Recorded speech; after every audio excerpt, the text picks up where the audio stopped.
हमारी आज की जो कहानी है वो बहुत ही एक मैच्योर लव से रिलेटेड है with lots of romantic scenes. चलिए कहानी की शुरुआत करते हैं। इस नई स्टोरी के स्टार्टिंग में एंजिया तेज बारिश वाली रात जल्दी जल्दी अपने बॉयफ्रेंड गो के बर्थडे पर जा रही होती है। वो ऑलरेडी ऑफिस से लेट हो चुकी थी। जल्दी जल्दी वो वहाँ पहुँचने का कोशिश करी, बट उसे पता नहीं था कि शायद ये गो का साथ उसका लास्ट बर्थडे होने वाला है। जैसे ही वो क्लब में जाती है तो वहाँ पे गो को अपने दोस्तों से बात करते हुए सुनती है। वो उसकी फीलिंग, उसके प्यार का बेट लगा रहा होता है। गो और एंजिया पिछले 8 सालों से रिलेशनशिप में है, मतलब कि कॉलेज से वो दोनों साथी हैं। और जब एंजिया गो को ऐसी बातें करते हुए सुनती है कि वो बेट लगा रहा है उसकी फीलिंग का, उसका प्यार का, उसका दिल टूट जाता है। वो समझ जाती है कि पिछले 8 साल से रिलेशनशिप में रहने के बावजूद भी गो ने उसे कभी शादी के लिए प्रपोज क्यों नहीं किया, क्योंकि वो उससे प्यार ही नहीं करता था उस हद तक। और आज तो ये लास्ट ही हो चुका था। ये सारी बातें सुनने के बाद एंजिया सामने जाती है, गुस्से में आकर के गो के मुंह के ऊपर वाइन फेंकते हुए कहती है, बहुत हो गया, इट्स ओवर बिटवीन अस। ऐसा बोल के ब्रेकअप करके वो वहाँ से निकल जाती है। वो उसे मनाने जाने के बजाय ओवर कॉन्फिडेंट होकर के ये कह रहा होता है, कोई ज़रूरत नहीं है, वो खुद ही उसके पास आ जाएगी। वो उससे इतना प्यार करती है कि वो उसे छोड़ करके जा ही नहीं सकती। यही ओवर कॉन्फिडेंस उसे ले डूबेगा। दूसरी तरफ हम लोग एक मिस्टीरियस बंदे को देखते हैं जो कि एंजिया पर नज़र रखे हुआ था। एंजिया कार में जाते हुए बहुत ही ज़्यादा रो रही थी। इस तरीके से उसका दिल टूटा था। 8 साल का रिलेशनशिप टूटना कोई आसान काम नहीं होता है। तभी उसे उसके बॉस का कॉल आता है, मैनेजर का कॉल आता है, जो कि उसे कह रहा होता है कि ये प्रोजेक्ट अभी बाकी है, उसे जल्द से जल्द जितना जल्दी हो सके कंप्लीट करके दे देना। अब यहाँ पर ये बेचारी सोच रही होती है कि अभी तो ब्रेकअप हुआ है, वो सैड भी नहीं हो पा रही थी। जैसे ही वो वहाँ से ऐसे निकल करके होटल में जा रही होती है, तभी फुएन भी यहाँ पर आता है और वो फुएन पर ध्यान ही नहीं दे पाती है। फुएन इसका बॉस था, ये बात एंजिया को पता था। यहाँ पर तभी उसकी आंट का कॉल आता है। एंजिया के मॉम डैड के मरने के बाद उसकी अंकल आंटी ने उसे पाल पोस करके बड़ा किया था। वो एंजिया को फोर्स कर रही थी किसी से शादी करने के लिए। बिथोरल गिफ्ट्स के चक्कर में वो एंजिया को किसी से भी शादी करने के लिए बोल रही होती है। एंजिया उनको यही गुस्सा कर रही होती है कि आप लोगों को मेरी फिक्र करने की ज़रूरत नहीं है, मैं किसी भी अरे गरे इंसान से शादी करने के बारे में तैयार नहीं हूँ। उसकी आंट उसे गुस्सा कर रही होती है कि हमने तुम्हें इतने सालों से पाला पोसा, अब एहसान चुकाने का तुम्हारा वक्त आ गया है। एंजिया को ये बातें सुन के और गुस्सा आ रहा था। वो गुस्सा होकर के जल्दी जल्दी लिफ्ट से निकल रही थी, तभी उसे ध्यान आता है कि वो गलत फ्लोर पर उतर रही है। पीछे मुड़ती है तो वो फुएन से टकराती है और तब जाकर उसका ध्यान जाता है कि एक्चुअल में फुएन भी यहाँ पर लिफ्ट में था। फुएन उसे कहता है, मैंने सुना तुम्हारी आंटी तुमसे क्या कह रही है शादी करने के लिए, क्या तुम मुझसे शादी करोगी? एंजिया ये सुनकर के शॉक्ड हो जाती है कि क्या बकवास कर रहा है। करोड़ों का नेटवर्थ वाला बंदा एक ऐसी बंदी से शादी करने के लिए बोल रहा है जो कि उसके सामने बिल्कुल भी छोटी ही है फाइनेंशियल मैटर में। फुएन से वो पूछती है कि मुझे इस टाइप के मजाक पसंद नहीं है। तो फुएन अपनी फैमिली का कॉल उसे सुना देता है, जहाँ पर कि उसकी फैमिली भी उसे शादी करने के लिए फोर्स कर रही होती है। फुएन का एज हो गया था और वो उसकी तो गर्लफ्रेंड भी नहीं थी। एंजी जब ये बात सुनती है तो वो कहती है, ओह मतलब कि तुम्हें सिर्फ फैमिली को ये दिखाने के लिए चाहिए कि एक्चुअल में यहाँ पर तुम किसी से शादी कर लियो। फुएन फ़िलहाल के लिए तो बोल देता है कि हाँ तुम ऐसा समझ सकती हो, मेरी फैमिली मुझे बहुत ही फोर्स कर रही है और इस तरीके से वो लोग चाहते हैं कि हम किसी से शादी कर लें। एंजी कहती है, तो फिर मैं ही क्यों, तुम्हें तो ऐसे में कोई भी मिल जाएगी। फुएन उसे कहता है, हाँ क्योंकि मैं जानता हूँ तुम्हें और हम दोनों को एक दूसरे को ज़रूरत है, तो तुम मेरा फ़ायदा नहीं उठाओगी। काफ़ी कुछ चीज़ें वो उसे बताती है और एंजिया भी अपने लाइफ की सारी सिचुएशन को याद करती है। बॉयफ्रेंड से ब्रेकअप, फैमिली का प्रेशर और फिर वो शादी करने के लिए हाँ कह देती है। अगले ही दिन वो और फुएन जा कर के शादी का सर्टिफिकेट ले लेते हैं। एंजिया को तो भरोसा ही नहीं हो रहा था कि उसने सच में शादी कर लिया है, वो भी अपने बॉस से। लेकिन फुएन भाई साहब का शक्ल का स्माइल तो कुछ और ही बता रहा था। वो दोनों शादी का फ़ोटो लेने के लिए जाते हैं और काफ़ी ऐसे खोजी खोजी होकर के साथ में पिक्चर्स क्लिक करते हैं। एंजिया यहाँ पर चीज़ों को काफ़ी नॉर्मल दिखा रही होती है। वो जानती थी कि वो फुएन के साथ सिर्फ एक कॉन्ट्रैक्ट रिलेशनशिप में है। फुएन उसे वहाँ से घर लेकर के जा रहा होता है। वो एंजिया को कहता है, अब जैसे कि हम दोनों ने शादी कर लिया है तो तुम्हें पता है कि हमारी फैमिली तो यही सोच रही होगी कि हम दोनों साथ में ही रहते हैं, तो तुम चलो मेरे साथ मूव इन करने के लिए। एंजिया कहती है सब कुछ थोड़ा सडन नहीं हो रहा है? तो इस बात पर फ़ोइन उसे कहता है हाँ सडन तो हो रहा है, बट यू नो मेरी फैमिली जिस हिसाब से मुझे परेशान कर रही है तो उन्हें ये बात जल्द से जल्द बताना ज़रूरी है कि हाँ मैंने शादी कर लिया है। और इस तरीके से उसकी आंट का उसे बार बार कॉल मैसेज आ रहा होता है। तो एंजिया उन्हें अपने शादी का इसे सर्टिफिकेट क्लिक करके भेज देती है। उसकी आंट को भरोसा ही नहीं हो रहा था कि एंजिया ने सच में शादी कर लिया है। तो फ़ोइन उससे फ़ोन ले लेता है, बोलता है दो मुझे बात करने दो। वो एंजिया की आंटी से बात करता है। वो उसे कहता है कि मैं एंजिया का हस्बैंड बोल रहा हूँ। उसकी आंटी कहती है ज़रूर ही इसने किसी इंसान को हायर किया होगा ये काम कराने के लिए। इस बात पर फ़ोन उसे कहता है कि अगले कुछ दिनों में जब मैं आपकी फैमिली से मिलूंगा तब आपको भरोसा हो ही जाएगा कि एंजिया ने एक्चुअल में शादी कर लिया। फ़िलहाल आप लोग उसे परेशान करना बंद करो। लेकिन अब उसकी आंटी को ये लग रहा था कि जब उसने शादी कर लिया तो फिर बिथोरल गिफ्ट्स वगैरह कब मिलने वाले हैं। उन्हें तो मेन पैसे से ही मतलब था। एंजिया अगर अपनी मर्जी से जैसे तैसे इंसान से शादी कर लेगी तो फिर उन्हें पैसे नहीं मिलेंगे ना। आफ्टर दैट फ़ोइन एंजिया को घर लेकर के जाता है। घर काफ़ी ज़्यादा वाला खूबसूरत था।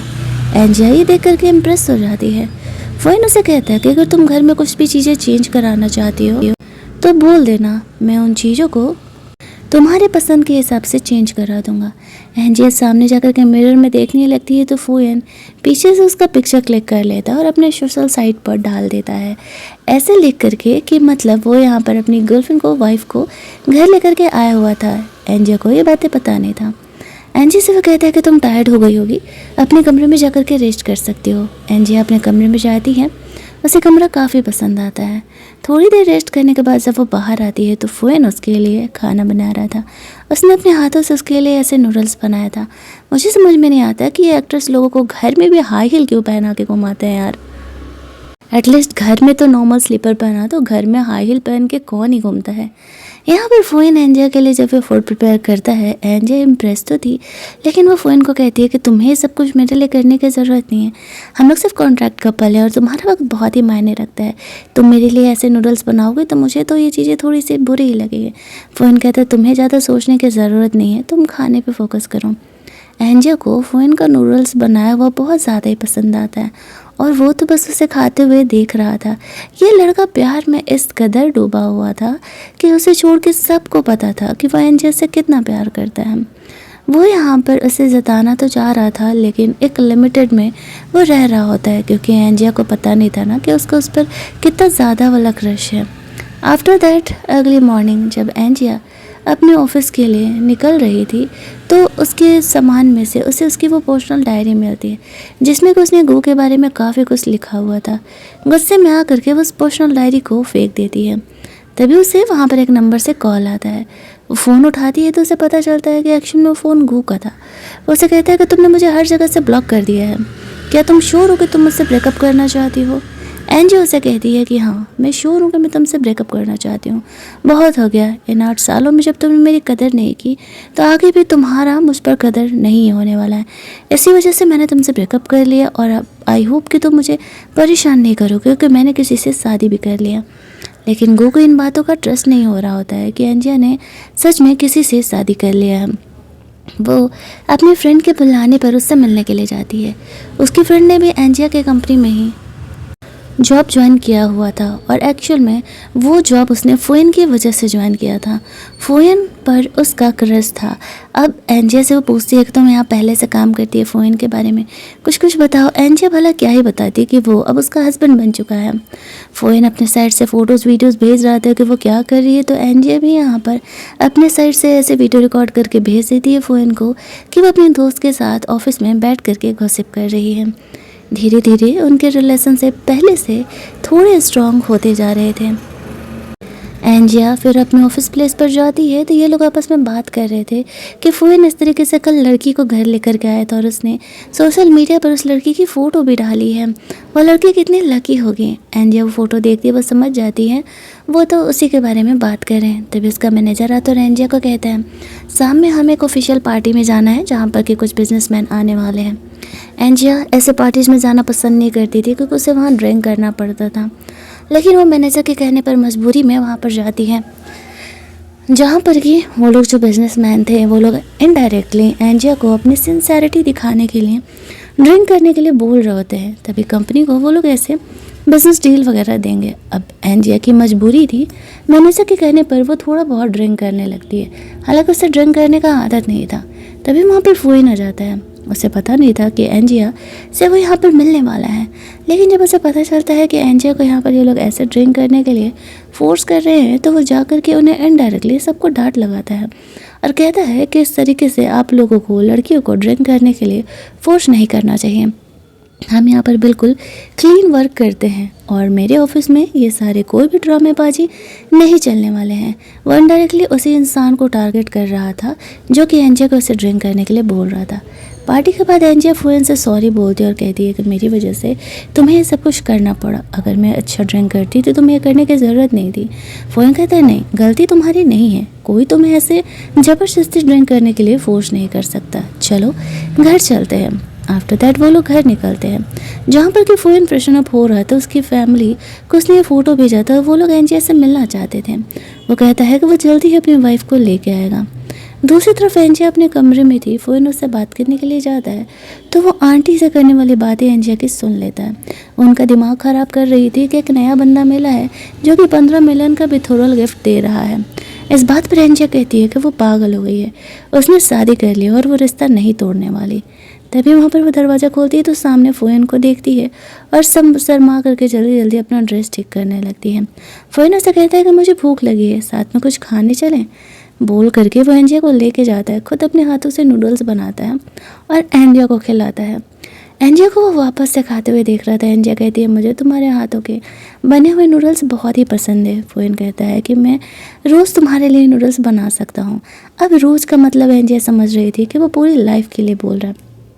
अगली मॉर्निंग जब वो जगती है तो घर की मेड बताती है कि फूइन ऑफिस के लिए चला गया है, उसे लेकर के जाने के लिए ड्राइवर आ जाएगा। एंजिया खुश भी थी और थोड़ा सा सैड भी कि वो ऑफिस जाने से पहले फूइन से नहीं मिल पाए।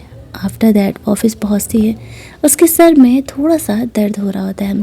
तभी उसे फूइन के मैसेजेस आते हैं। फूइन इस तरीके से उसे ऑफिस में बुलाया था। एंजिया लिफ्ट से जा रही होती है तभी ऑफिस के लोग आपस में बात कर रहे थे। फूइन का मूड कितना ज़्यादा ख़राब था, वो सबको डांट लगा रहा होता है। कुछ सोचते समझते एंजिया वहाँ पर पहुँचती है। वो फूइन को कह रही होती है कि देखो हम दोनों कॉन्ट्रैक्ट रिलेशनशिप में हैं, हमें हमारे रिलेशनशिप को यहाँ पर रिवील नहीं करना है, इसलिए बिना काम के वो इस तरीके से उसे डायरेक्ट ऑफिस में नहीं बुलाए, क्योंकि वो बहुत ही नॉर्मल से पोस्ट पर कंपनी में काम करती है और लोगों को डाउट होने लगेगा कि मैं तुम्हारे ऑफिस में बार बार क्या कर रही हूँ। फूइन से कहता है मैं तो तुम्हारे लिए सिर्फ लंच देने के लिए बुलाया था, तुम ओवर थिंक कर रहे हो। एंजिया को लगता है कि शायद उसने फूइन को बेकार में ही ज़्यादा बोल दिया। वो उसे लंच के लिए थैंक्स बोल करके लंच ले करके वहाँ से चली जाती है। शाम में फूइन को अपने दोस्तों से मिलने के लिए जाना था। एंजिया को बताता है तो एंजिया कहती है हाँ ठीक है, कोई प्रॉब्लम नहीं, तुम्हें जब आना होगा आना। ये बात फूइन को थोड़ा सा बुरा लग जाता है कि एंजिया को उसकी फ़िक्र ही नहीं है। वो अपने दोस्तों को जाकर के बताता है। उसके दोस्तों को पता था कि फूइन एंजिया को कितने सालों से प्यार कर रहा है। वो उसे समझाता है कि तुम्हें उसे अपना प्यार जताना चाहिए, तभी तो वो समझेगी कि वो तुमसे प्यार करता है। फिर फूइन वहाँ से उसे फ़ोन करता है और कहता है कि वो जल्दी ही घर आ रहा है, उसे बाहर अच्छा नहीं लग रहा है। एंजिया कहती है ठीक है, वो उसका इंतज़ार करेगी। वो वहाँ से निकल रहा था तभी वो गू से मिलता है। जानबूझ करके उसे कॉल पर सुना रहा होता है कि वो अपनी वाइफ से बात कर रहा है। हालांकि वो ये तो नहीं समझ पाता कि वो एंजिया से ही बात कर रहा है, लेकिन उसे ये तो पता चल जाता है कि फूइन ने एक्चुअल में किसी से शादी कर लिया है। फिर वो इस तरीके से अपने दोस्तों के साथ पार्टी करने के लिए चले जाता है। जब वो घर जाता है तो एंजिया उसका वेट कर रही थी। वो उसे समझा रही होती है कि क्या हुआ, तुम थोड़े सैड लग रहे हो। इस बात पर फिर उनसे कहता है कि एक्चुअल में मैं गू से मिला था। एंजिया कहती है कि हाँ वो मेरा एक्स बॉयफ्रेंड है, बट डोंट वरी, तुमसे शादी करने से पहले मैंने गू से ब्रेकअप कर लिया था। फिर उनसे कहता है हाँ मैं जानता हूँ, मुझे इस बात से कोई फ़र्क नहीं पड़ता। एंजिया उसे कहती है कि डोंट वरी, इस वजह से मैं तुम्हारी इमेज पर कभी भी कोई भी आँच नहीं आने दूंगी। फूइन कहता है मुझे इस बात की फ़िक्र नहीं है। फूइन की तबीयत थोड़ी सी ख़राब थी। एंजिया उसका फ़िक्र करती है, उसके लिए लेमन वाटर ला करके देती है और कहती है कि वो बाहर ड्रिंक थोड़ा कम करे, ड्रिंक करेगा तो उसकी तबीयत ख़राब हो सकती है। फूइन को यहाँ पे लगता है कि एंजिया उसका फ़िक्र कर रही है और वो काफ़ी स्माइल करने लगता है। अगली मॉर्निंग उसकी नींद खुलती है और इस तरीके से गू ने दूसरे नंबर से कॉल किया था। एंजिया उसे समझा देती है कि देख यार, जो भी था हमारे बीच ख़त्म हो चुका है। वो कहते हैं 8 साल का रिश्ता यूँ कैसे ख़त्म कर सकती हो तुम। एंजिया कहती है बस हो गया और अब मैं तुमसे कोई प्यार वगैरह नहीं करती, तो बेहतर होगा कि तुम मुझे इस तरीके से अब परेशान मत करना। ऐसा बोल करके वो फ़ोन कट कर देती है। वहाँ से वो बाहर निकलती है जहाँ पर कि आज उसे अपनी कज़न सिस्टर की बर्थडे पार्टी में जाना था। उसकी मजबूरी थी। वो लोग तो उसकी अपनी वाइफ को भी लाने के लिए हस्बैंड को भी कह रहे थे, लेकिन एंजिया फ़ोयन को इस बारे में नहीं बताती है क्योंकि वो लोग इतने वर्थ इट नहीं थे कि वो अपने हस्बैंड को इन्हें जाके मिला। ये फैमिली टॉर्चर, बर्थडे पार्टी, तमाशा झेलने के बाद वो चुपचाप घर लौट जाती है। उसका मूड ऑलरेडी ये सारे ड्रामे से ख़राब था और जब वो इस तरीके से घर लौट रही होती है तो देखती है कि किसी ने यहाँ पर एक डांसिंग लेडी का फ़ोटो ऐसे यहाँ पर चलाया हुआ है। एक्चुअल में सब कुछ फ़ोन ने किया था।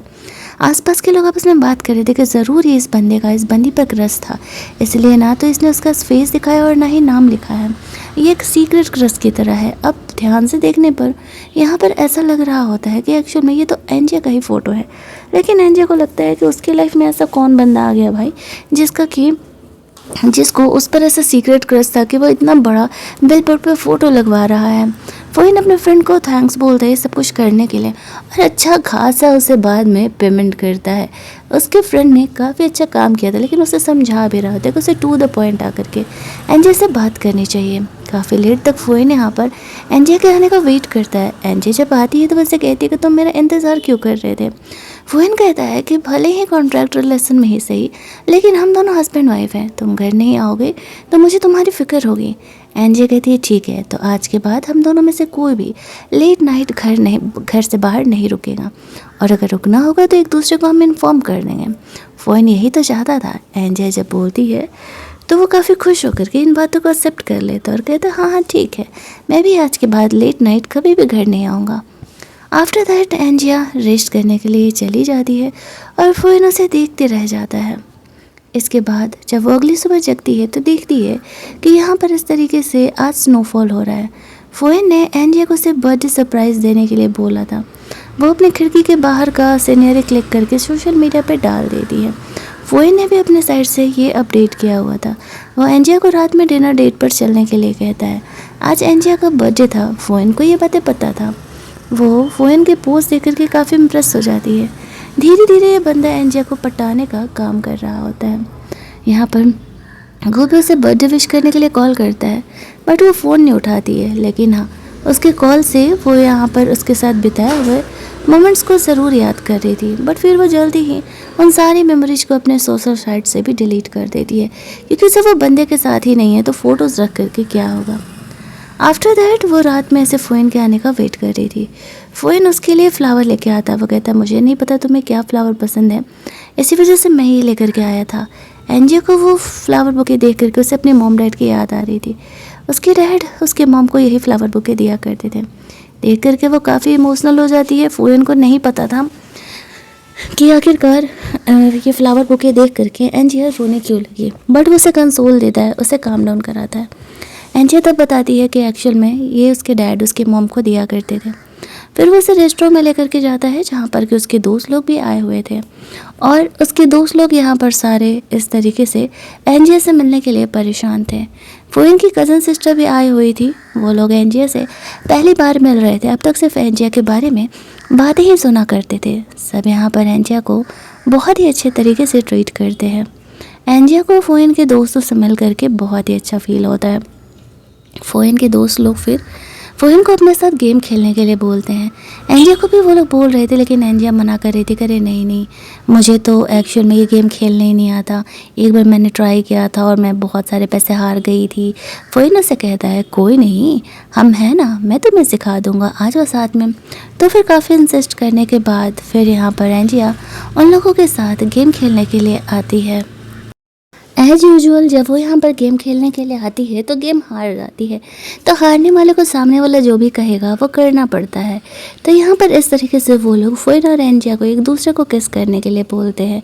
अब यहाँ पर फ़ोयन आगे बढ़ के एंजिया को किस कर लेता है। गेम का रूल था, इसी वजह से एंजिया भी यहाँ पर उसे नहीं रोकती है। आफ्टर दैट वो काफ़ी शाय फील करने लगती है, तो फ़ोयन समझ जाता है और वो अपने दोस्त लोगों को कहता है कि ठीक है, वो एंजिया को घर लेकर के जा रहा है। वो लोग वहाँ से बाहर निकलते हैं।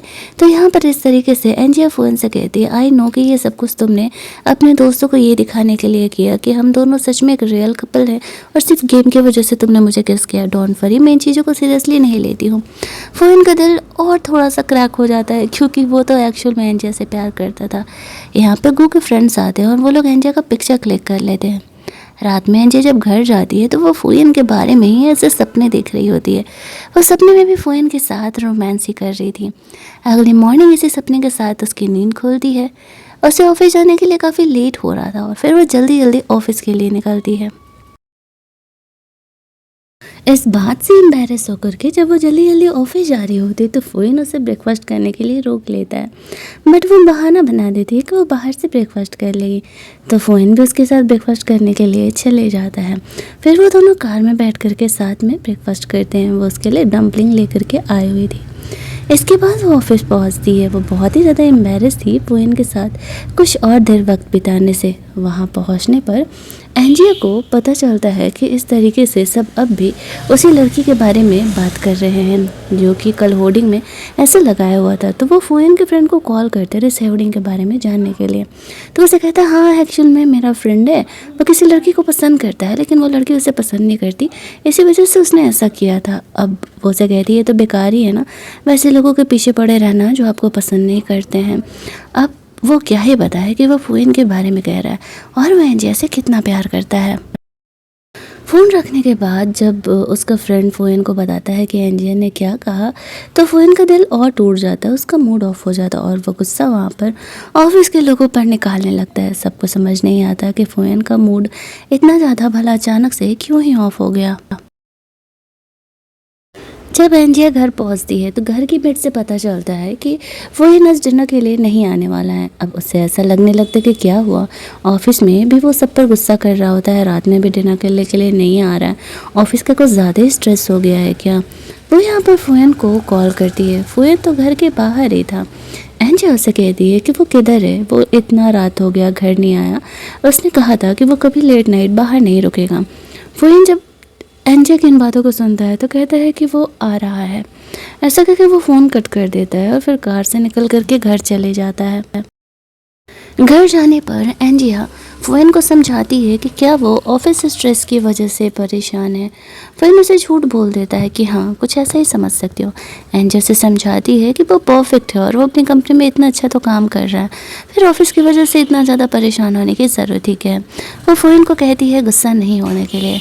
जब वो यहाँ पर फुयन को प्यार से मनाती है तो फुयन तुरंत में ही पिघल जाता है और वो एंजिया से फिर अच्छे से बात करने लगता है। वो सोचता है कोई बात नहीं, एंजिया को भले अभी उससे प्यार नहीं है बट वो जल्दी ही उससे प्यार ज़रूर ही करा देगा। फिर वो दोनों साथ में डिनर करने के लिए जाते हैं। एंजिया ने उस समय खाना वाना नहीं खाया था क्योंकि फुयन इस तरीके से घर नहीं आ रहा था। तो वो दोनों कुछ इधर उधर की बातें करते हैं। फुयन यहाँ पर एंजिया को अपने दिल का बात बताना चाह रहा था कि वो उसके साथ एक रियल रिलेशनशिप में आना चाहता है। वो इस बारे में सोचे लेकिन वो बस उसे थोड़ा सा हिंट दे करके ही रह जाता है, ज़्यादा बातें वो उससे बता नहीं पाता। अगले दिन इस तरीके से वो ऑफिस के लिए जा रहा था तो वो एंजिया से मिलने के लिए कमरे में आता है। एंजिया की तबीयत ख़राब थी क्योंकि उसके पीरियड्स आ गए थे और उसे बहुत ज़्यादा ही क्रैम्प्स आ रहे थे। उसकी ये हालत देख करके फुयन बहुत परेशान हो जाता है।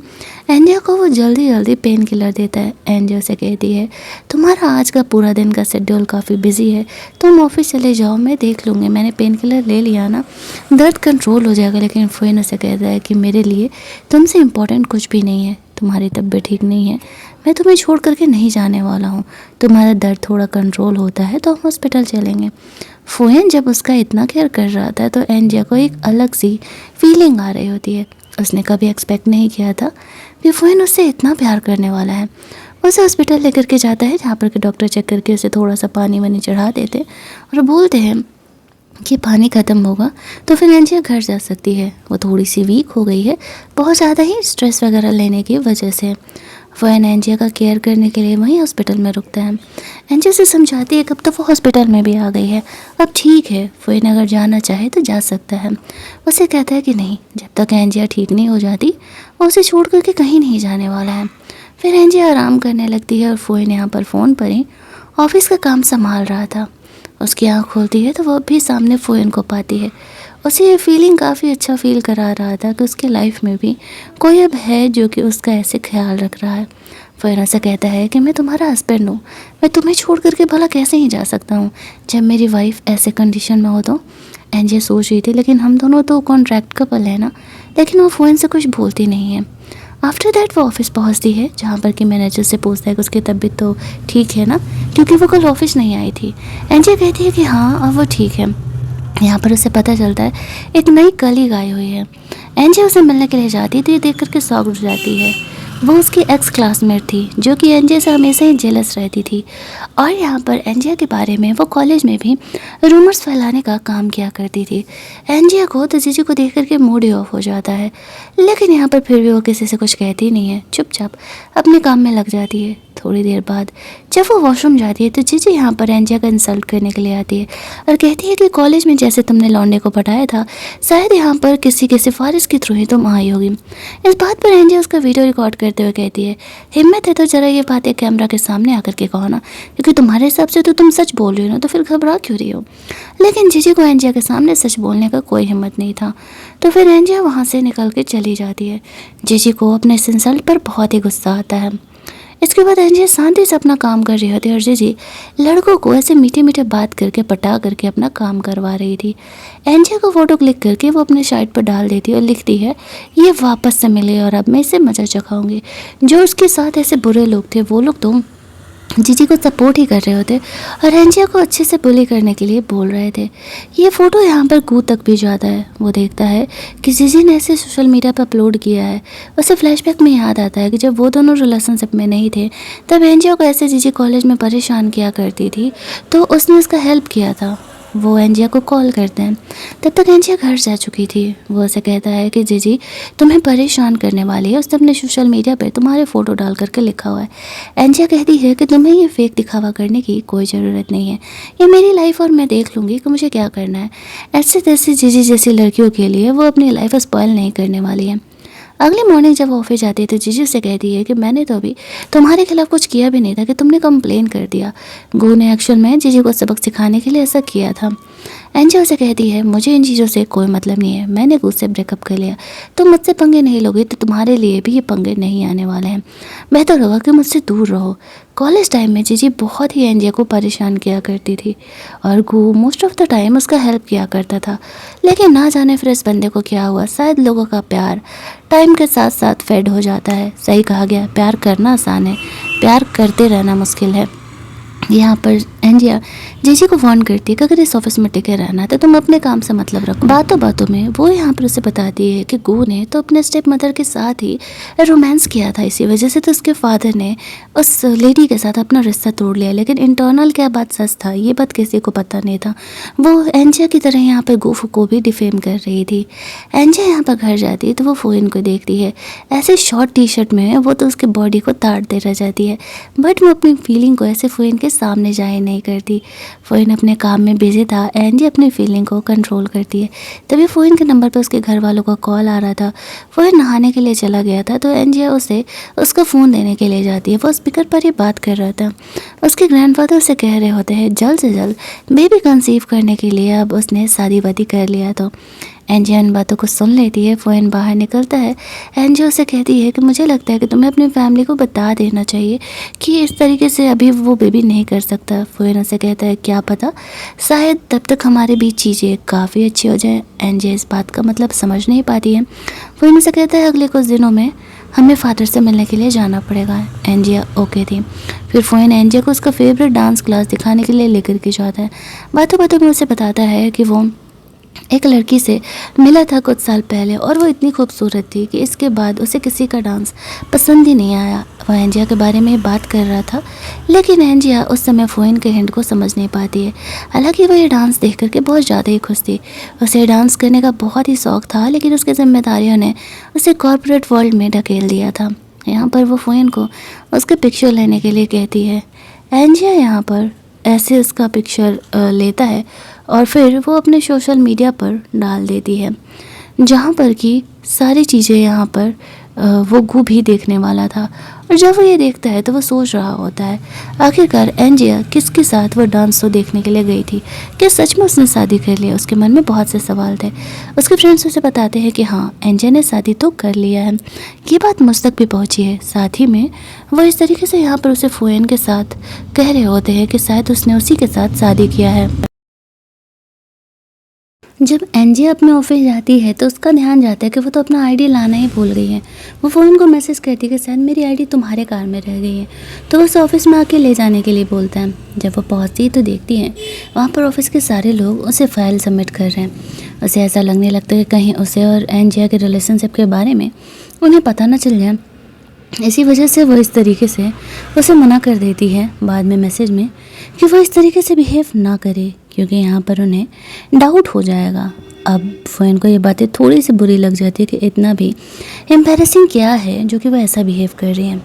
आफ्टर दैट यहाँ पर वो काफ़ी लेट नाइट अपना काम कर रही होती है।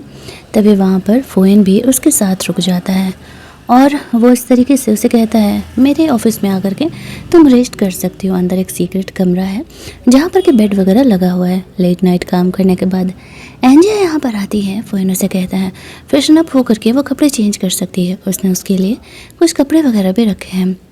अब एंजिया यहाँ पर आती है, चेंज वेंज करके वो सोने के लिए चली जाती है। फ़ोन भी यहाँ पर आता है। बेड एक ही था तो उससे यहाँ पर एंजिया के साथ ही ऐसे बेड शेयर करना पड़ेगा। एंजिया यहाँ पर काफ़ी नर्वस फील कर रही होती है। फ़ोन उसे कहता है नर्वस फील करने की क्या ज़रूरत है, मैं तुम्हारा हस्बैंड हूँ और मैं तुम्हारे साथ कुछ भी ऐसा वैसा तुम्हारी मर्ज़ी के ख़िलाफ़ नहीं करने वाला हूँ। वो लाइट ऑफ करने के लिए जाता है। एंजिया घबरा रही थी तो वो उसे हक करके सो जाता है। अगली सुबह काफ़ी लेट एंजिया की नींद खुलती है। उसे एक ऑफिस की तरफ से फंक्शन में जाना था।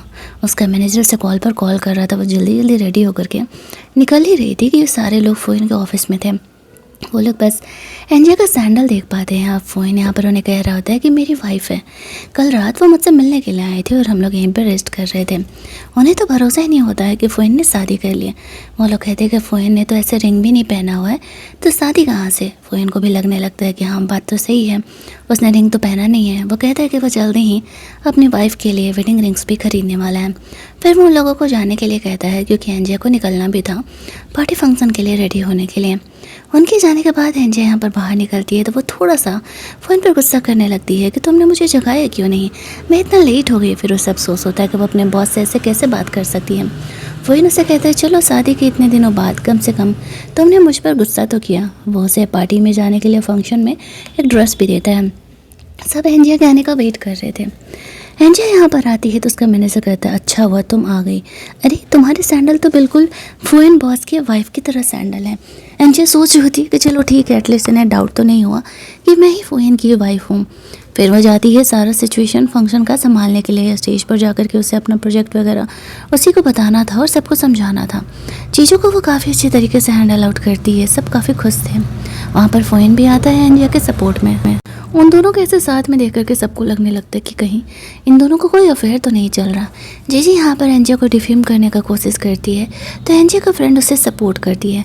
उसका जो मैनेजर था फंक्शन के बाद एंजिया की काफ़ी बड़ाई कर रहा था कि सारे यहाँ पर जो भी बिजनेसमैन आए थे सब एंजिया के टैलेंट की काफ़ी बड़ाई कर रहे थे कि खूबसूरत होने के साथ साथ एंजिया काफ़ी टैलेंटेड भी है।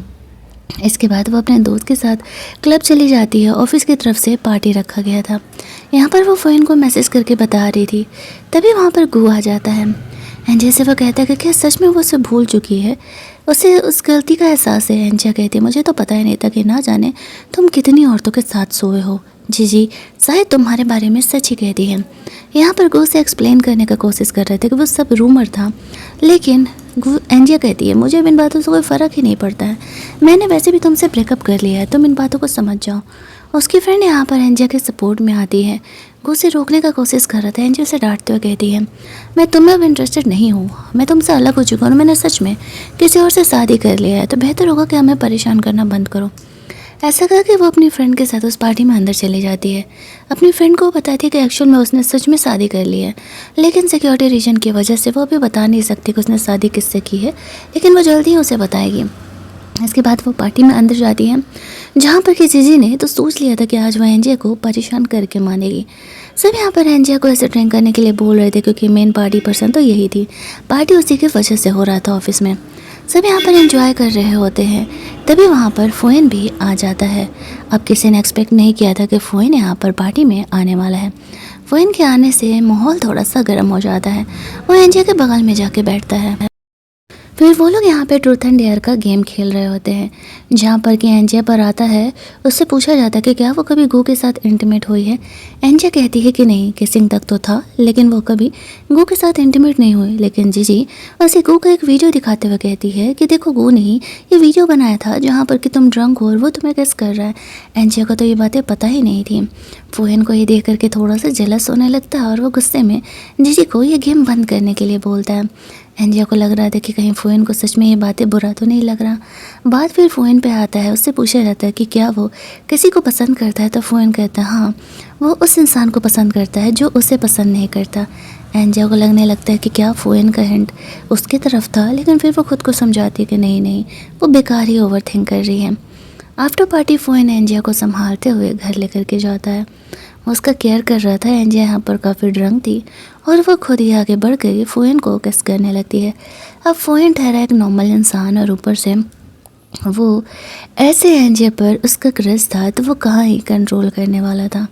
दोनों कमरे में जा कर के शादी के इतने महीने बाद फाइनली अपना हनीमून मनाते हैं। एंजिया यहाँ पर नशे में थी, इसी वजह से उसके लिए चीज़ें यहाँ पर आसान थी, लेकिन एक्चुअल में एंजिया के लाइफ में एक ऐसा ट्रॉमा है जिस वजह से कि वो कभी किसी के साथ होशो-हवास में ऐसे इंटीमेट तो हो ही नहीं पाएगी। फोहन को ये बातें पता नहीं था। उस समय एंजिया ड्रंक थी और दोनों यहाँ पर रोमांस करते हैं। अगली मॉर्निंग जब वो जगती है तो फोहन उसके कमरे में ऑफिस में किसी से बात कर रहा था। वो काफ़ी एम्बेरस थी कल रात वाले बात को लेकर के। फोहन उसे काम डाउन करते हुए कहता है कि चल बेब, हम दोनों हस्बैंड वाइफ हैं, आज नहीं तो कल ये होना ही था। एंजिया यहाँ पर काफ़ी शाय फील कर रही होती है। फोहन उसे कहता है कि कोई बात नहीं, तुम इस बारे में भूल जाओ अगर भूलना चाहती हो तो, लेकिन मैं तो नहीं भूलने वाला। एक बार जो चीज़ें हो चुकी हैं। एंजिया को वो काफ़ी काम डाउन करने का कोशिश कर रहा था। एंजिया अपने ऑफिस में जाती है। उसकी फ्रेंड उससे बात करने के लिए आती है। कल रात इस तरीके से वो घर चली गई थी ना, तो उसे उसकी फ़िक्र हो रही थी। एंजिया उसे कहती है कि हाँ, एक्चुअल में वो अपने हस्बैंड के साथ चली गई थी। दूसरी तरफ मीटिंग में फोहन यहाँ पर एंजिया की तरफ से दिया गया लव बाइट सारे लोगों को दिखा रहा होता है। ये बंदा इतना इनोसेंट सा फेस बना करके ऐसी ऐसी हरकतें करता है ना कि समझ में नहीं आता है कि इंसान क्या करे इसका। फाइनली यहाँ पर एंजिया फोहन के फैमिली मेम्बर से जब मिलने के लिए रेडी हो जाती है तो वो सुपर एक्साइटेड था। सबको मैसेज डाल देता है कि वो एंजिया को लेकर के आ रहा है, लेकिन एंजिया काफ़ी नर्वस थी उसकी फैमिली वालों से मिलने के लिए। फोहन काम डाउन करते हुए कहता है डोंट वरी, सब तुम्हें बहुत ही अच्छे तरीके से पसंद करने वाले हैं। इसके बाद हम लोग देखते हैं कि वो लोग जब घर पहुंचते हैं तो सब एंजिया को बहुत ही अच्छे तरीके से ट्रीट करते हैं। एंजिया ने तो एक्सपेक्ट ही नहीं किया था। घर में अंदर जाने पर सब एंजिया के बारे में जानना चाह रहे थे। यहाँ पर एंजिया को बहुत सारे गिफ्ट्स वगैरह देते हैं। गिफ्ट्स वगैरह बहुत ही ज़्यादा थे। फोहन कहता है रख लो, ये बड़ों का आशीर्वाद। वो दोनों बाहर इस तरीके से एक दूसरे से बात कर रहे थे। फोहन तब जाके एंजिया को कहता है कि मुझे लगता है हमें एक सीरियस रिलेशनशिप के बारे में सोचना चाहिए, क्योंकि मैं तुमसे डाइवोर्स नहीं लेना चाहता। मुझे तुम्हारे साथ रहना अच्छा लगता है। तुम्हें अभी जवाब देने का ज़रूरत नहीं है, तुम बाद में भी जवाब दे सकती हो। एंजिया ओके कह देती है। फिर फोहन ने एंजिया के लिए ऐसे फायर वर्क अरेंज किया था, तो वो लोग देखने के लिए बाहर जाते हैं, जहाँ पर कि ये देख करके एंजिया बहुत ही इम्प्रेस हो जाती हैं और वो फोहन के साथ काफ़ी रोमांटिक पिक्चर्स क्लिक कराने लगती हैं। सिचुएशन का फ़ायदा उठाते हुए फोहन यहाँ पर एंजिया को किस करने लगता है। उसकी बहन तो ये देख करके काफ़ी शर्माने लगती है और उन दोनों को अकेले छोड़ करके वहाँ से चली जाती है। फोहन यहाँ पर एंजिया के साथ कुछ पिक्चर्स क्लिक करता है और एंजिया उन पिक्चर्स क्लिक किए हुए को अपने सोशल मीडिया पर डाल देती है कि वो अपना फेस्टिवल सेलिब्रेट कर रही है अपने हस्बैंड के साथ। फोहन ये देख करके खुश था। ये बातें यहाँ पर गू तक पहुँचती है तो उसके लिए चीज़ें काफ़ी ज़्यादा हद तक कंफर्म हो जाती है कि एंजिया ने सच में शादी कर लिया है। फिर उसका फ्रेंड उसका और फोहन का यहाँ पर शादी का सर्टिफिकेट का फ़ोटो दिखाते हुए कहता है कि उसने तो सच में शादी कर लिया। वो लेट नाइट फोहन को कॉल करता है। फोहन को कहता है कि उसने उसके ब्रेकअप का फ़ायदा उठाया है। फोहन उसे कहता है पिछले 8 साल से एंजिया उसके साथ है, जब वो उसकी कदर नहीं कर सकता तो वो उससे प्यार करेगा ना। तभी एंजिया यहाँ पर आती है। वो जानबूझ करके गू को सुना रहा था कि वो दोनों के बीच रिलेशनशिप ठीक है। एंजिया को पता नहीं था कि गू लाइन पर है। उसके जाने के बाद वो गू को कहता है कि अब तुम्हारा एंजिया के लाइफ में कोई इन्फ्लुएंस नहीं है, बेहतर होगा तुम उसे डिस्टर्ब मत करना। एंजिया यहाँ पर अब आज रात फुएन के साथ ही बिताना था उसे, क्योंकि वो लोग तो उसके घर पर थे, तो वो उसी के कमरे में चली जाती है, जहाँ पर कि फुएन आगे बढ़ के एंजिया को किस कर रहा था, लेकिन किसिंग से आगे एंजिया बढ़ ही नहीं पाती है। वो कहती है उसके लाइफ का एक ट्रॉमा है जिससे कि वो बाहर नहीं निकल पाई है, उसे कुछ वक्त चाहिए। फुएन उसके सिचुएशन को समझता है और कहता है कि ठीक है, जब तक तुम रेडी नहीं हो मैं तुम्हारे साथ ज़बरदस्ती नहीं करने वाला हूँ।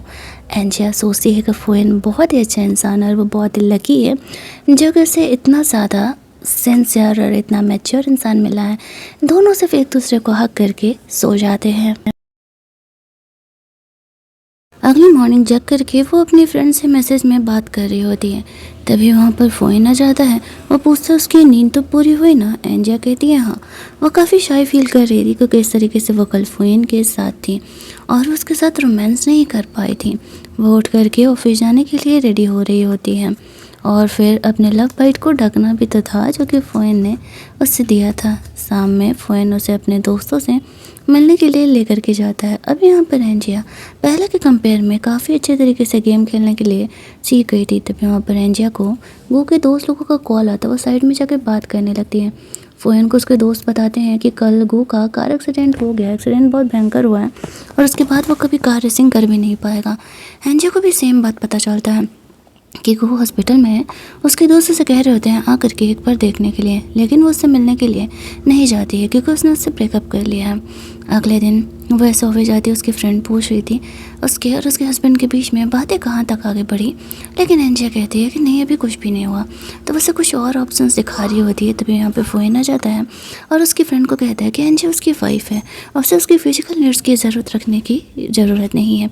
अब यहाँ पर वो काफ़ी शाय फील करने लगती हैं। एंजिया को फुएन वहाँ से लेकर के जाता है। फुएन उसे कहती है कि देखो मैं इस टाइप की लड़की नहीं हूँ, डोंट वरी, मेरी फ्रेंडशिप मजाक कर रही थी और मैं यहाँ पर उसके कहने पर इस तरीके से नहीं किसी के साथ जाने वाली हूँ। फुएन इससे समझाता है कि तुम सोचो, मैं सच में तुम्हारे साथ एक सीरियस रिलेशनशिप रखना चाहता हूँ। एंजिया यहाँ पर नहीं सोच पा रही होती कि क्या सच में यहाँ पर फुएन उसके साथ एक रियल रिलेशनशिप रखना चाह रहा है। वो लोग यहाँ पर घर जाते हैं। फुएन का इस तरीके से कन्फेशन से एंजिया भी काफ़ी इम्प्रेस होते जा रही थी कि शायद वो उसे पसंद करता है। यहाँ पर इस तरीके से गू के बारे में फुएन को सारी इन्फॉर्मेशन मिल रहा होता है, लेकिन उसे पता था कि एंजिया ने उसे बताया नहीं है। इट मीन्स कि वो उससे मिलने के लिए तो नहीं जा रही है। वो इसी बात से सिर्फ खुश था कि चलो अच्छा है, एंजिया गू से मिलने के लिए नहीं जा रही है। वो वॉशरूम में थी, काफ़ी देर हो गया था। फुएन एंजिया को देखने के लिए जाता है तो देखते हैं कि वो नीचे गिरी हुई है। उसे उठा करके बेड पे रखते उसके पैर में थोड़ा सा मोच आ गया था। फुएन को इसे देख करके एंजिया खुद को कंट्रोल नहीं कर पाती और वो उसे किस कर लेती है, लेकिन दोनों जैसे ही ऐसे किसिंग से आगे बढ़ते हैं तो एंजिया वापस से उसे रोक देती है। फुएन के लिए खुद को कंट्रोल करना मुश्किल होते जा रहा था, लेकिन एंजिया उसे समझाती है कि अब मैं इस तरीके से अपनी मर्ज़ी के ख़िलाफ़ जाके चीज़ें नहीं कर सकती, मुझे वैसे ही बैड मेमोरी याद आने लगता है। फुएन से काम डाउन करते हुए कहता है कोई बात नहीं, तुम्हें जितना वक्त चाहिए तुम ले सकती हो, मैं तुम्हें छोड़ करके कहीं नहीं जाने वाला हूँ। एंजिया को थोड़ा सा गिल्ट फील होने लगता है कि फुएन उससे इतना प्यार करता है और अगर वो उसके साथ रियल रिलेशनशिप के बारे में सोचेगी भी तो वो उसके साथ ऐसे इंटीमेट नहीं हो पाएगी। वो लेट नाइट भी इसी बारे में सोच रही होती है। वो अपनी फ्रेंड से इस बारे में डिस्कस करती है। उसकी फ्रेंड उससे कहती है तुम्हें इट्स ऑब्वियस कि फुएन के साथ इंटीमेट होना चाहिए, वो तुम्हारा लीगल हस्बैंड है, उसके भी तो कुछ नीड्स होंगे ना। अगली मॉर्निंग जब वो ऑफिस जाती है तो इस तरीके से उसे फुएन का कॉल आ रहा होता है। उसे बिजनेस ट्रिप पर जाना था। एंजिया कहती है कोई बात नहीं, परेशान होने की ज़रूरत नहीं है, सिर्फ कुछ दिनों की ही तो बात है, वो यहाँ पर संभाल लेगी। फुएन बिजनेस ट्रिप के लिए निकल जाता है। एंजिया शॉपिंग करने के लिए जाती है। ग्रॉसरी शॉप पर वो जाती है तो गू उसे फॉलो अप कर रहा होता है। जैसे ही वो प्रोडक्शन बाय करने के लिए जाती है तभी वहाँ पर गू आ जाता है और उसे कहने लगता है कि क्या सच में वो उसे भूल गई है, जो कि वो उसे हॉस्पिटल में एक बार देखने के लिए भी नहीं आई, उसके बारे में सिर्फ उसे गलत फहमी है। एंजिया उसे कहती है जो हुआ वो पास था, उस बात को भूल जाते हैं। मैं फ़ोइन से मैरिड हूँ और हाँ, मैं उससे प्यार करती हूँ।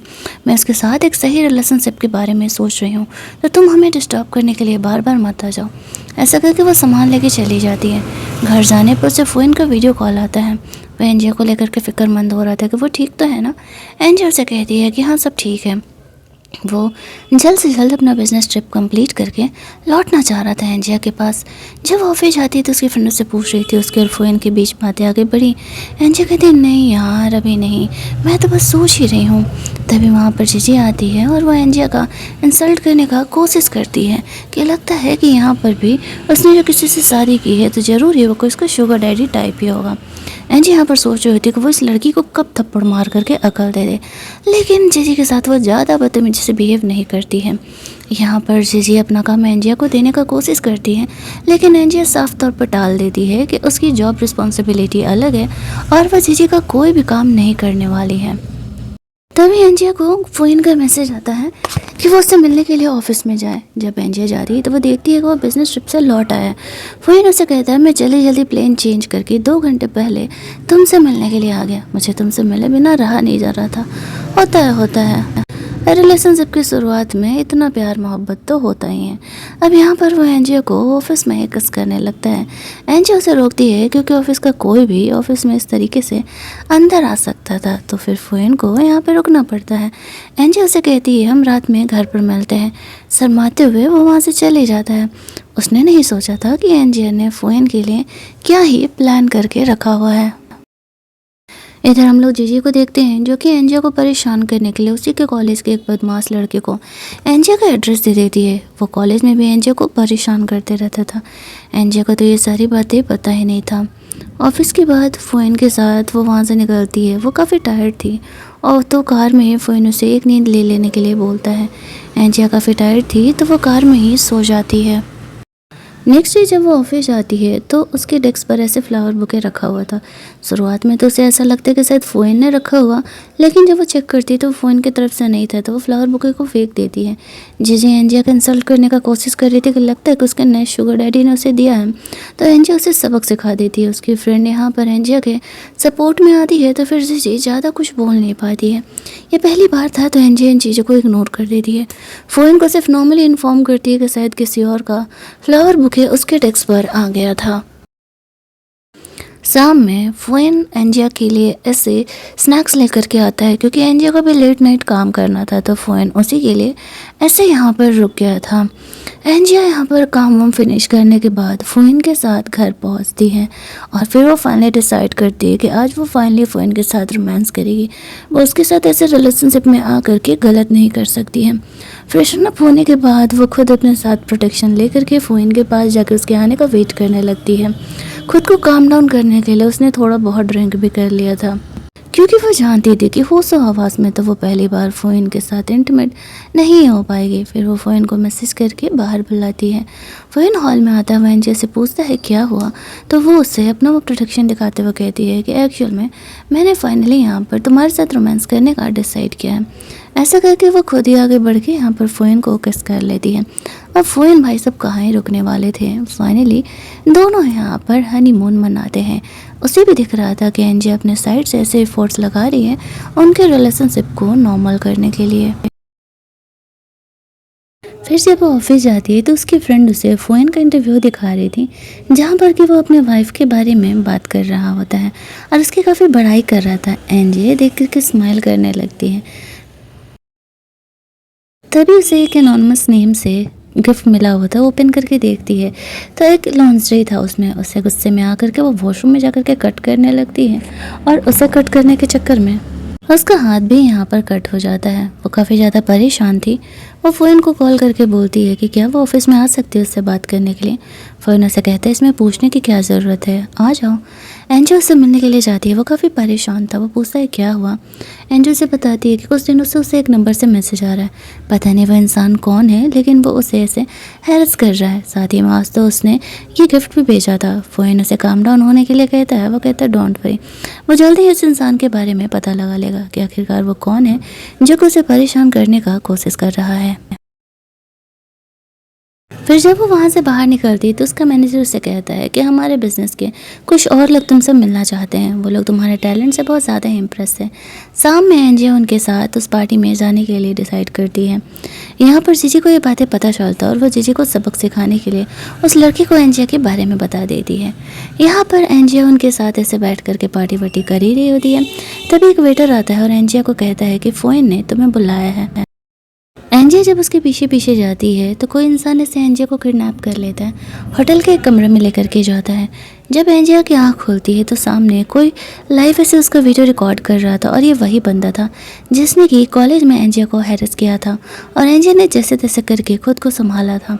हालांकि उस समय एंजिया इतनी पावरफुल नहीं थी कि वो उसके ऊपर केस वेस भी कर सके। वो वापस से उसके पीछे आ गया था। जीजी ने इसी बंदे को एंजिया का एड्रेस दिया था।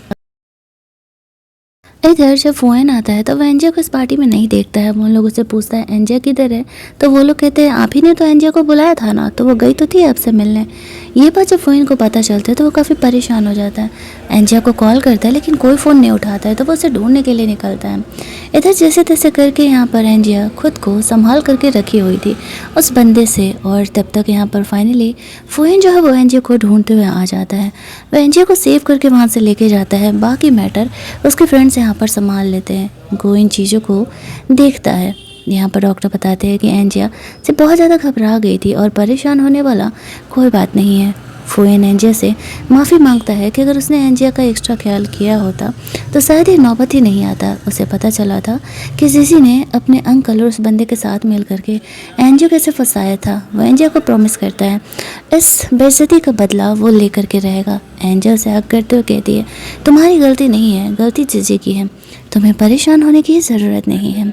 आफ्टर दैट वो दोनों साथ में नाइट स्पेंड करते हैं और अगली मॉर्निंग एंजिया ऑफिस जाती है तो जीजी यहाँ पर आकर के एंजिया के उस वीडियो के बारे में उसका इंसल्ट करते हुए कहती है ना जाने कल रात तुम किसके साथ थी, देखो तुम्हारे वीडियो जैसे वायरल हो रहे हैं। तभी यहाँ पर गुस्से में एंजिया उसे थप्पड़ मारते हुए कहती है कि मुझे पता है कि कल रात तुम्ही ने मुझे फ्रेम किया था और मुझे उस वेटर के थ्रू ये करके बुलाया था कि एक्चुअल में फ़ोन मुझे बुला रहा है। जीजी अपनी बात एक्सेप्ट करने के लिए तैयार नहीं थी। तभी एक बंदा आके कहता है कि फ़ोन तुम्हें बुला रहा है। अब जीजी को लगता है कि क्या बात है। जब वैसे जा रही होती है तो वो बंदा यहाँ पर जीजी को किडनैप करके उसी तरीके से होटल के कमरे में लेकर के जाता है। जब थोड़ी देर बाद यहाँ पर जीजी की आँख खोलती है तो वो फ़ोन के सामने खुद को पाती है। उसे ऐसा लगता है कि शायद फ़ोन उसमें इंटरेस्टेड है, इसी वजह से वैसा कर रहा है। फ़ोन उसे कहता है कि अफसोस मैं तुम्हें जाने दे देता, लेकिन तुमने पंगा मेरी वाइफ से लिया। अब यहाँ पे जीजी को पहली बार पता चलता है कि एंजिया एक्चुअल में फ़ोन की वाइफ है। उसके अंकल को भी यहाँ पे लेकर के आया जाता है। जीजी को उसने वही लव ड्रग दिया था और फिर वो इन दोनों को कहता है तुम्हारी भी वैसे ही सेम वीडियोस बनेंगे जैसा कि तुम मेरी वाइफ का बनाने के लिए उसे होटल में लेकर के गई हुई थी। फिर वो उन दोनों को यहाँ पर छोड़ करके वहाँ से चले जाता है। जो बुरा जीजी यहाँ पर एंजिया के साथ करना चाहती थी अब वही उसके साथ यहाँ पर हो रहा होता है। पूरे ऑफिस में ये वीडियो फैल जाता है। एंजिया समझ जाती है कि फ़ोन ने ही ये किया होगा। अब कोई भी यहाँ पर एंजिया को गलत नहीं समझ रहा था। सबको पता चल गया था कि जीजी यहाँ पर अपने अंकल के साथ गलत रिलेशनशिप रखने की वजह से सिफारिश पर यहाँ पर आए हुई थी। जब वो फ़ोन से मिलती है तो वो उससे पूछती है तुमने ये किया ना। वो उसे कहता है हाँ। उसकी हिम्मत कैसी थी कि उसने मेरी वाइफ को टच किया, इतना सबक सिखाना तो उसे बनता था। एंजिया से कहती है कि उसने सही किया लेकिन दोबारा वो इस तरीके से अब कोई भी क्रूएल काम ना करे क्योंकि उसे ये चीज़ें पसंद नहीं आएगी। तो वो उसे कहता है कि ठीक है वो दोबारा ऐसा नहीं करेगा। अगले दिन फ़ोन का बर्थडे था। एंजिया फ़ोन के सिस्टर से मिलने के लिए जाती है उसकी पसंद नापसंद जानने के लिए। बातों बातों में उसे फ़ोन की पसंद की उस लड़की के बारे में उसे पता चल जाता है, जहाँ पर कि एंजिया को पता चलता है कि फ़ोन का एक्चुअल में एंजिया पर काफ़ी लॉन्ग समय से क्रश था। वो फ़ोटो ही देख करके समझ जाती है कि वो होर्डिंग पर भी फ़ोन ने ही वो फ़ोटो डलवाया होगा। वो ये देख करके काफ़ी इमोशनल हो जाती है कि फ़ोन उसे इतना प्यार करता था और उसने उसे ये बातें अब तक नहीं बताई थी। वो समझ जाती है कि क्यों ही डे वन से वो उसका इतना केयर कर रहा था और हर वक्त उससे इतना प्यार दिखा रहा होता है। वो उसके सिस्टर को कुछ भी नहीं बोलती और फ़ोन के बर्थडे पार्टी के लिए उसके साथ मिल करके अरेंजमेंट्स करने लगती है। जब वो ऑफिस जाती है तो सब उससे पूछ रहे होते हैं कि वो कल क्यों छुट्टी ले रही थी। एंजिया कहती है मेरे हस्बैंड का बर्थडे है। सब सुन के काफ़ी खुश हो जाते हैं कि एंजिया ने शादी कर ली। तभी वहाँ पर फुएन आता है। एंजिया को वो मीटिंग फील होने लगता है तो वो सबके सामने एंजिया को यहाँ से उठा के लेकर के जाता है। अब सब शॉक्ड हो जाते हैं कि कहीं एंजिया का हस्बैंड फुएन ही तो नहीं है। उसकी फ्रेंड सबको बता देती है कि हाँ, एंजिया का हस्बैंड एक्चुअल में फुएन ही है। अब ऑफिस में अंदर ले जाकर के फुएन एंजिया का फिक्र करने लगता है। एंजिया से वो बोलता है कि आई एम सॉरी, मैं इस रिलेशनशिप को अब ज़्यादा हाइड नहीं कर पाया, तुम्हारी तबीयत ख़राब थी ना, इस वजह से मैं तुम्हें ऐसे लेके आ गया। एंजिया उसे हक करते हुए कहती है मुझे पता चल गया है तुम्हारा मुझ पर सीक्रेट क्रश है और एक्चुअल में सब कुछ तुम प्लान कर रहे थे मुझसे शादी करने के लिए। फ़ोन उसे कहता है तुम्हें बुरा तो नहीं लगा ना। एंजिया कहती है नहीं, मैं तो शुक्रगुजार हूँ कि तुम्हारे जैसा इतना अच्छा लड़का मेरी ज़िंदगी में आया। मैं सच में तुमसे प्यार करने लगी हूँ। वो दोनों एक दूसरे को हक करते हैं। एंजिया उसे किस कर लेती है। फ़ोन काफ़ी खुश था कि फाइनली वो जिस चीज़ का इंतज़ार इतने दिनों से कर रहा था वो यहाँ पर पूरा हो गया। एंजिया यहाँ पर अपना प्रेगनेंसी टेस्ट चेक करके आती है तो उसे पता चलता है कि वो एक्चुअल में प्रेग्नेंट है। फ़ोन इन बातों से बहुत ही खुश हो जाता है और यहाँ पर इस तरीके से ऑफिस में सबको पता चल जाता है कि वो दोनों ने सच में शादी कर ली और ये कहानी हमारी एंड हो जाती है। मुझे ऐसा लगता है कि गू का रूल थोड़ा सा और होना चाहिए था। उसे इस बात का रिग्रेट होना चाहिए था कि उसने एंजिया को खोया है। किसे किसे ऐसा लगता है क्योंकि सेकेंड लीड का जो विलन होते हैं उनका तो इतना तो कम से कम सीन होना डिज़र्व ही करते हैं वो लोग। हमारी ये कहानी यहीं पर एंड कर दी जाती है। अगर आपको स्वीट सी मैच्योर लव स्टोरी अच्छी लगी होगी तो वीडियो को लाइक और शेयर ज़रूर करना।